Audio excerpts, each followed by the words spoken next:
আজকে আপনাদের সাথে চারটে এমন বাজে হ্যাবিটসের কথা বলবো যেটা ডায়াবেটিস পেশেন্টরা প্রায়ই করে থাকে।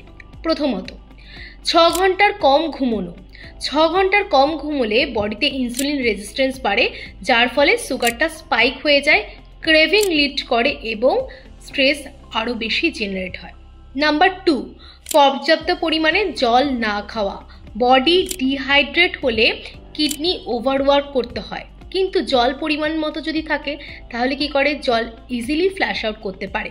ইটিং লার্জার পোর্শন, অর্থাৎ আপনি হয়তো সঠিক খাবার দাবার চয়েস করছেন কিন্তু পোর্শন কন্ট্রোল করতে পারছেন না, সেটা কিন্তু কোনো কাজ দেবে না, যেটা কিনা ইনসুলিন স্পাইকটাকে অনেক বেশি বাড়িয়ে দেবে। তাই হেলদি খাবার চয়েস করলেও সেটা আপনার জন্য কতটা দরকারি সেই পোর্শনে কিন্তু আমাদের খেতে হবে। নাম্বার 4, লাস্ট বা সব থেকে ক্ষতিকারক হ্যাবিট, সেটা হচ্ছে খাবার স্কিপ করা। খাবার যদি আপনি স্কিপ করেন তাহলে ওভার ইটিংয়ের একটা টেন্ডেন্সি থাকে। ওভার ইটিং মানেই হচ্ছে মেটাবলিজমের সাথে একটা ঝামেলা তৈরি করবে এবং দেখা যায় সাডেন ইনসুলিন স্পাইক হয় এবং ডাইস ভেরি সুন। এই ধরনের হ্যাবিটের মধ্যে যদি আপনার কোনো হ্যাবিট থেকে থাকে তাহলে আপনি যদি ডায়েটারি কনসালটেশন এবং লাইফস্টাইল ম্যানেজমেন্ট খুঁজছেন তাহলে অবশ্যই ডায়াবেটিস বলে কমেন্ট করুন, আমার টিম আপনাদের কাছে পৌঁছে যাবে। Take care.